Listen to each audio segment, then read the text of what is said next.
Thanks for joining us today, folks. Really excited about this conversation. Um, let's start with you, Tim. Tell us what you do. Great. Thanks, Jim. First, thanks so much for having us on today. Um, so I wear two hats. One of them is leading Choose New Jersey's West Coast Center.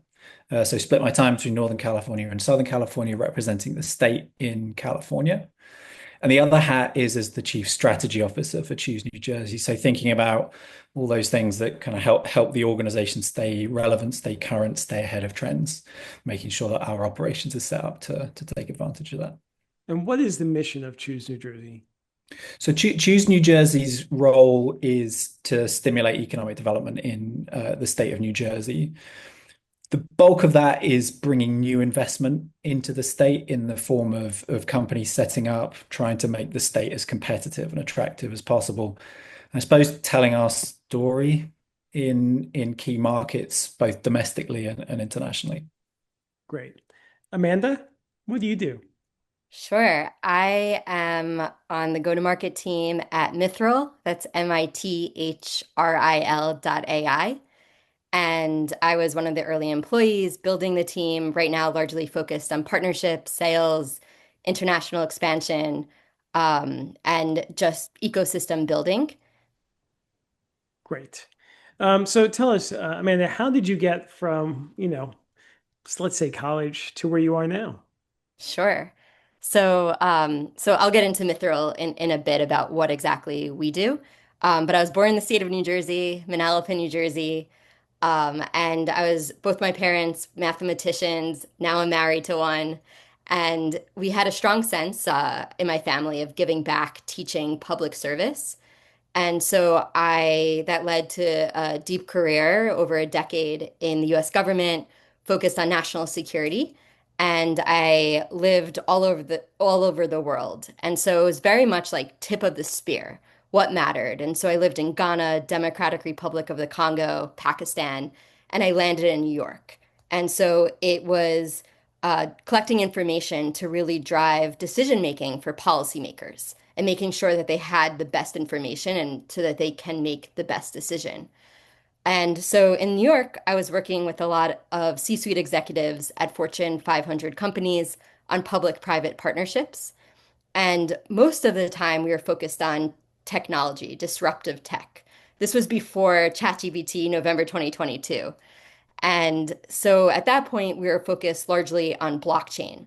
And I remember sitting at the table in New York City, not being able to keep up with the conversation on blockchain. I'm so used to being at that point behind embassy walls. And I realized I wanted to do something that really mattered in the tech world because that was what was, in my opinion, progressing humanity. And so I made the jump. I was like, let's do this. And I first jumped to a company, a cybersecurity company called Nisos, and its focus on mis and disinformation, providing background information for Fortune 10, Fortune 500 companies. We were one of the first teams to uncover North Korean IT workers, for instance, hired at US companies. But it wasn't focused on AI at that time. And so I really wanted something that focused on AI because I think this is the Industrial Revolution 2.0. I'm sure that's been said again and again, but you're either on the bandwagon or it's going to be hard to stay relevant. And so I met Jared Quincy Davis, who's the founder and CEO of Mithril, and I was really motivated by I found him very inspiring. I find him very inspiring. And I was very motivated by his vision, which is to provide the infrastructure to AI companies or companies building in AI. And this is fundamentally changing the world. These companies are focused on biotech, drug discovery, image generation, coding. And so it's touching something that I believe really matters to our generation. Great. All right. That's really fascinating. Um, Tim, go ahead. Tell us how you got to. I sense a British accent, so I have a Yeah. feeling you're not from New Jersey. No, closer to Old Jersey for me. Um, so so actually in some ways similar to Amanda. So started off my career in government service. So after college joined the British Civil Service. The British civil service has a large kind of public policy core, a non-political, permanent, non-partisan public policy core. And my background was as a labour market specialist. I was a policy analyst for the UK's effectively Department of Labour. An amazing foundation in the kind of the discipline of data-driven policy making, the need to be really sound in the reasoning and the rationale for why you do what you do, and also a kind of great introduction in the kind of the impact you can make when you have like levers you can pull in government or pseudo government organizations. Moved to the United States in 2013. My partner's from the United States. I'm actually now a naturalized citizen, despite the accent. That's probably not going to go now. If it was going to go, it would have gone by now. But so actually more than a decade into life in the US, most of which was actually spent as a diplomat for the British government. So initially leading their creative media and digital teams based out of the British consulate in Los Angeles. And then later running all of their foreign direct investment teams across North America based out of New York. That move to New York was what got me to the East Coast, getting closer to New Jersey now, right? And in all honesty, it kind of 2021, 2022, UK was probably going through a pretty tough patch. If we're being honest, it kind of lacked vision for what it was going to be post Brexit. You sometimes get this in the UK where you get long periods of single party government, and towards the end they kind of run out of ideas, and that was true of the late stage of the Conservative Party rule in the UK.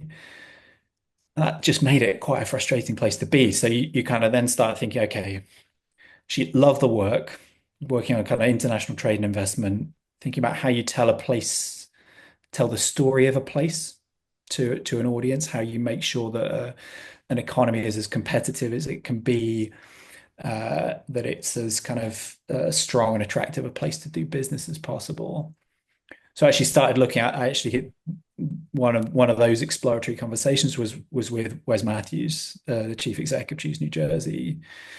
And actually there was just a kind of a, a light switch moment, I think. I think when he described not just the work of Choose New Jersey, it's great that it's a C3 nonprofit, so it has that kind of agility you don't quite get in a government entity. So you can kind of move faster, you can iterate, you can do things you just wouldn't otherwise be able to do in a state agency. And also then working under the leadership of Governor Murphy. So again, you want to work where there's someone with a clear vision who's actually kind of putting the money where the mouth is, or the state's money where the mouth is, actually doing big things. Just immediately, just clearly is true about New Jersey. So it's just, okay, this is too good an opportunity to miss. So I joined initially just with one of those two hats, the chief strategy officer role. And about a year ago, we had the governor in California on a kind of a visit to meet the key movers and shakers in the state. Actually, that was where we first met Foundry, as they were then known. And Jared actually, I think, met the governor over breakfast on that visit. And within sort of 48 hours of getting back from that visit, we said, okay, the opportunity in California is too big to miss. We need someone on the ground. Is there anyone who can do it? For me, the kind of good ties to the state anyway. Lived here for 6 years, went to school here too, USC grad, fight on. So yeah, I just jumped to the opportunity. It's been great. About a year in now to that kind of mostly California-based role. Right. And so talk to us more about the Choose New Jersey's initiatives in AI, and so people can understand sort of how robust the vision is. Yeah, so I think the key for us is to match what the state is doing, particularly through the Economic Development Authority, with their like really robust programs, whether it's the kind of AI hub at Princeton as one of the strategic innovation centers, whether it's the incentive program that they've just launched, worth up to 500 million for those developing AI or data center infrastructure in the state. It's taking that kind of almost like the kind of underlying programming and then making sure we're telling the story to the right audience. So we as Choose New Jersey then have the ability to kind of at short notice go to the right events, at short notice meet the right people, uh, do the kind of quick like marketing campaigns that you sometimes have to turn around with when you've got a new program to launch or a sort of targeted thing you want to hit. Like last year, we ran a quick sort of like 3 week billboard program, billboard run in Union Square in San Francisco. There was a sort of key message we had to land: artwork, ad buy, billboards up within about 2 weeks. Like again, sort of back to that, can a state agency do that? Probably not, but someone like Choose New Jersey can. So for us, it's about taking the kind of the fundamentals of what the state is doing, whether it's the AI hub or others, and then getting that message out to market really quickly, meeting the right people, being at the right events, using the right communication channels to tell the story. Got it. And Amanda, tell us, before we get into Mithril a bit more, tell us how you viewed, as a Jersey girl, how you viewed the initiatives of the state, particularly Choose New Jersey, and the EDA before, approaching this collaboration. Yeah, so to tie a full circle, my mom actually read about it in the Asbury Park Press, and she called me up and she said, "Take a look." And so this is just, I guess, the origin of the relationship. And so I was like, okay, Foundry at that time, now Mithril, we got to get involved. We want to bring, and we'll talk about the joint vision later, but we really want to be there's a lot of tech talent here. We want to be the chosen AI cloud for New Jersey, because we want to cater to the needs of the amazing talent here. So I reached out to the EDA, cold outreach, cold outbound. Though read his biography and I thought he might know my uncle, who is a politician in Brooklyn, when he was working for Mayor Bloomberg at the time. And so he did. And so the EDA took a meeting with us, and that led to a few meetings that led to the governor's visit. And then the EDA introduced us to Wes and Tim, and Wes, who Tim works with, is a former US diplomat. And so we have a lot of mutual connections from overseas, which was really cool. And that led to figuring out, I guess, the nexus of how we can work together. I thought it was very awesome that New Jersey was taking a leadership role in AI and pushing this forward. I went to the launch of the AI hub at Princeton University, for instance, and it not only says it wants to be a leader in AI in the United States, but it's actually putting in the legwork and action plan to become a leader. That's awesome. So, Tim, talk to us just a bit more about the AI initiative. So, what does that mean, um, coming from Choose New Jersey? How do you work with the EDA and the hub, to sort of promote and sort of engage others outside of Jersey?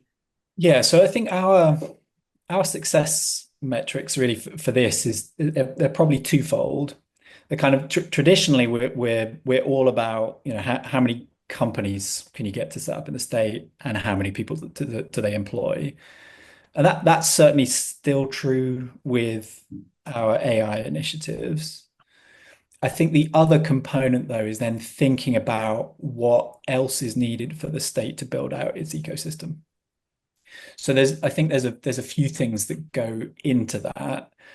Um, one example is sort of like working with some of the companies that I speak to on the West Coast about, what their view is on where the kind of AI industry, insofar as it exists as a thing, is at, what the latest thinking is on the kind of different components that makes AI work now and where that's going, and then helping those in the state to kind of match that to, okay, what have we got and what are we missing? So that's probably slightly outside of what you might think of as Choose New Jersey's kind of bread and butter. It's not just about companies coming to the state. It's actually thinking through, okay, if one example, so you're thinking about the kind of building blocks for AI being clearly the models, clearly the power to power the servers that then do the processing, but also then thinking about the data. And like one of the things that then we've been trying to think through is, okay, how do you build out the data ecosystem in the state such that you can help generate or help create a more robust ecosystem where you have more of the building blocks to propel AI growth. So again, thinking that through in a New Jersey context, well, we've got a number of really key critical assets already in that space. We're already so strong in like biopharmaceuticals, life sciences, those companies that are such a core part of New Jersey's like past, present, and future sit on massive amounts of data that will be invaluable to kind of drug discovery through AI. It's already happening. How can we sort of help with some of the expertise that exists outside of the state, connect to that, and then propel it? So I think for us, yes, there's the programs that the EDA do. There's the thought leadership that the state does. Certainly Beth Novak's been critical in that. The work the state does on training its employees in the ethical use of AI, which is another really good example of what the state is doing. And then kind of matching that, okay, what's the value add for Choose? Clearly, it's more companies coming to the state, more jobs for residents of New Jersey, but also thinking, okay, from the networks and connections that we're able to build, how can you then help develop the ecosystem in the state? Got it. And so now let's talk about how Foundry Mithril, factors into that. Amanda? Sure. So let me talk about the key problem that Mithril is trying to solve. I'm going to go big to small, if that works. And so the problem is developers, researchers, founders who are driving the progress in AI, whether through research papers, startups, they need access to computing resources to train and build an AI. And so these are also called graphics processing units, GPUs. That's another term. And so they're super expensive. I mean, think like $400,000 for a popular SKU called H100s if a company were to buy the actual server itself. And that's not including this cost of setting it up at the data center, co-location facility, the energy costs, the maintenance. And so for the most part, AI companies and researchers rent or lease these GPUs from large cloud companies that are also have like an AI cloud component to them. But that's also really expensive because those cloud companies are purchasing the GPUs and therefore the costs to lease it tend to be high because they need to make profit somehow from that. And so there's not actually a scarcity of chips. It's just inefficiently allocated or distributed because the a small number of these clouds have the vast majority of the chips. And so this is like actually Mithril's special sauce. Like this is where we come in and the problem we're trying to solve, which is how to drive down the cost to make it as easy as possible for founders to build their inspirational company. And so we orchestrate the underutilized capacity. So if a large cloud, for instance, is able to drive utilization for 12 hours, but then 12 hours, no one is using that particular GPU. Or, maybe they have 36 hours where it's underutilized. Foundry can take this GPU and provide it to our end users for a fraction of the cost. And so that's compared to them leasing it out long-term contracts. They might not need it for, like, why take out a 3-month contract if you only need it for 3 hours? And so, or if you have a non-time sensitive training run, for instance.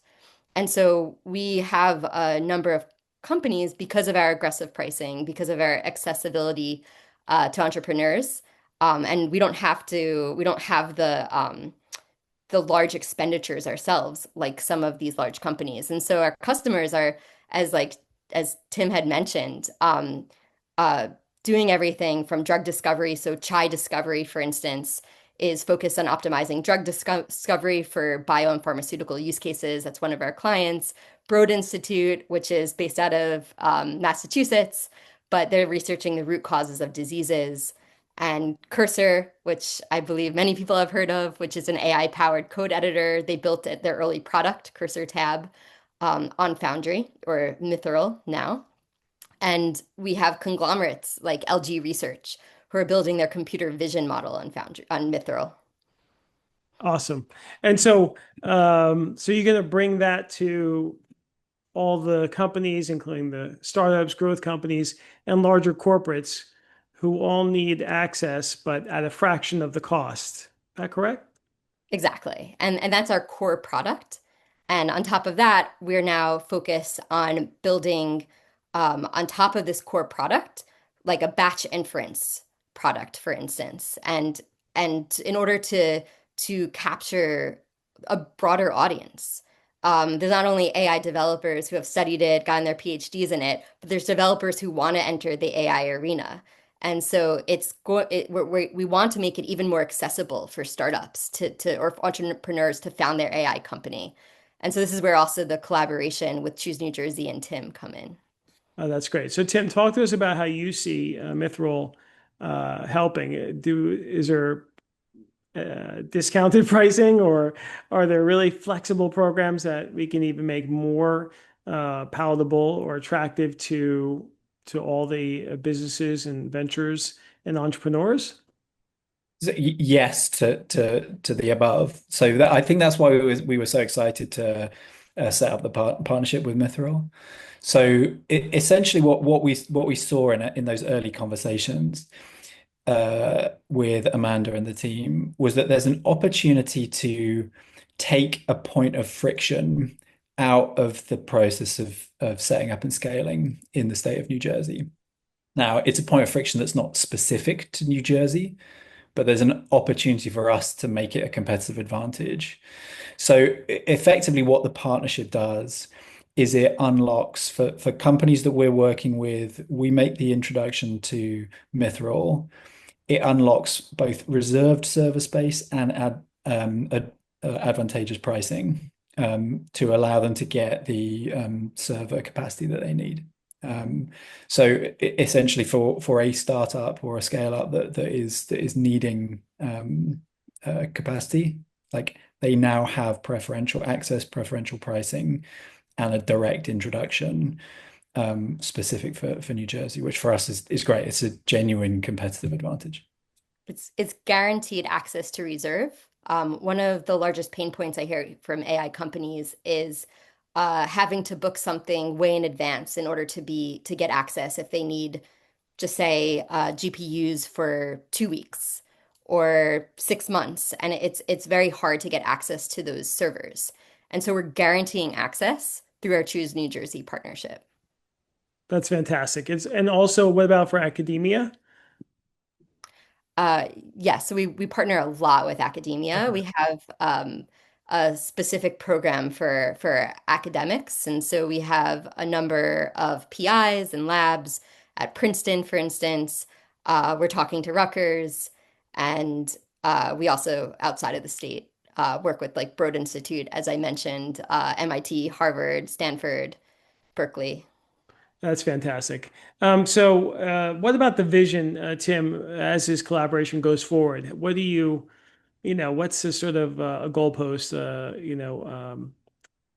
some numbers or some results that you really can point to? I don't know, 1, 2, 3, 5 years down the line, or that says this is Yeah. going to be a fantastic success. Yeah, so I think we haven't set like specific KPIs on it, kind of deliberately because I think like it needs to evolve as the market evolves. So there's a scenario where we could find that actually we see a high volume of like relatively early stage companies that are entering the state or growing in the state, that this fulfills a need. We might conversely find that it's actually a relatively small number of fairly well funded, but kind of like nonetheless have a specific need. Like both of those we're fine with. I think the common theme there, though, is that it's an enabler of growth, an enabler of new companies, or like more rapid scaling of companies in the state. Like if those two things were true, then we've succeeded. That's great. We And what about you, Amanda? we would love to be, Mithril would love to be the AI cloud partner for entrepreneurs in New Jersey. And so, along with Tim, I think we share the vision that we want to bring the best AI tech companies, not only to the United States if they're overseas, but to New Jersey specifically. Look, I'm Jersey born and raised, and so this is near and dear to my heart. So it's really important to be, not only surrounded online, but surrounded in person with people and companies and inspiring ideas.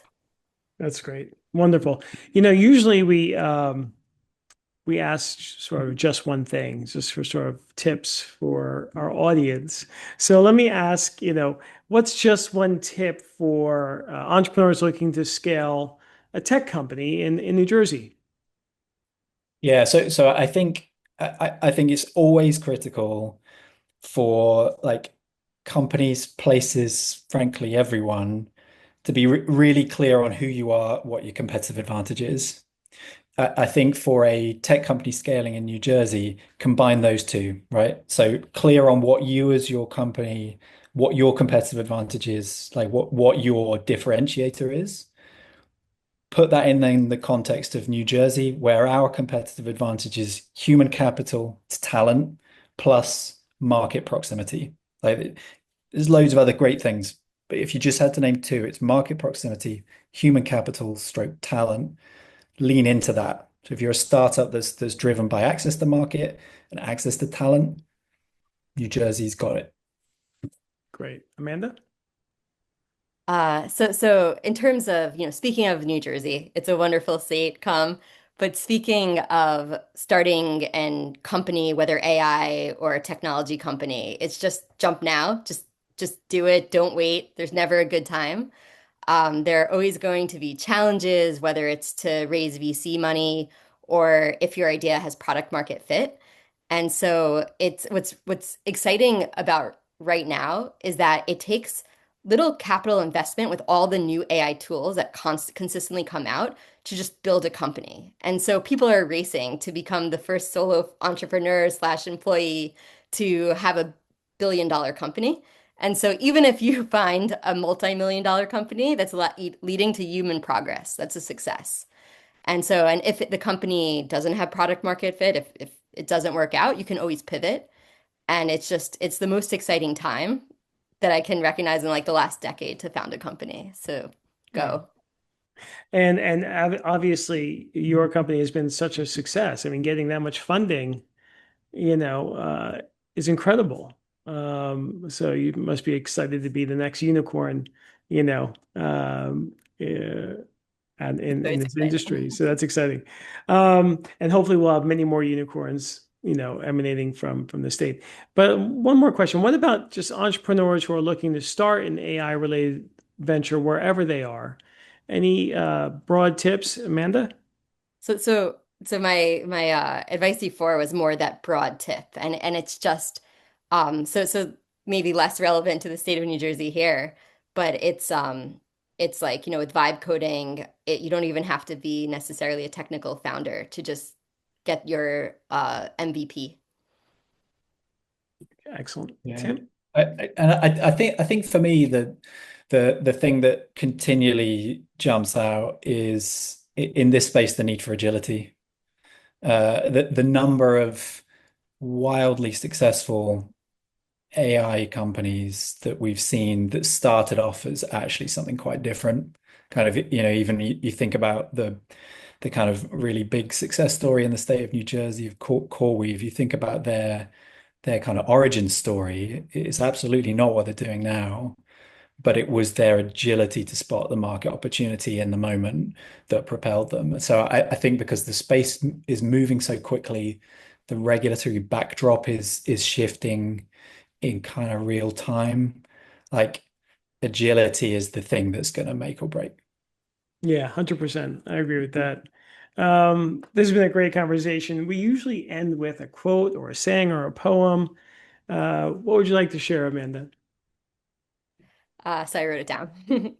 So I have the quote, I am never less at leisure than when at leisure, nor less alone than when alone. And that's from Scipio, Roman general. And just the meaning to me, it can mean many things and interpret in many ways. But the meaning to me is with the AI and the internet, it's making it harder and harder to be alone. And doing great things really requires that agility, that being balanced, that deep work time. And so and our attention. And so finding that time to truly be alone is where amazing things can happen. Excellent. Thank you. Yeah. Tim? Yeah, so I think so for me it's a Mark Twain quote. Um a pretty simple one. So if you tell the truth, you don't have to remember anything. So for me that's like uh I think in this in the work that we do in like actually just the way we want to show up, I think being clear about who you are and then being true to it is critical. We try to do that with the state of New Jersey. And we're not trying to claim that we're California. California's its own thing with its own unique set of like pros and cons, benefits, drawbacks. Just be truthful, and then you don't have to kind of make up a story to make it be true. That's great. Thanks again, folks, for coming together today. Wish you all the best and look forward to being in touch.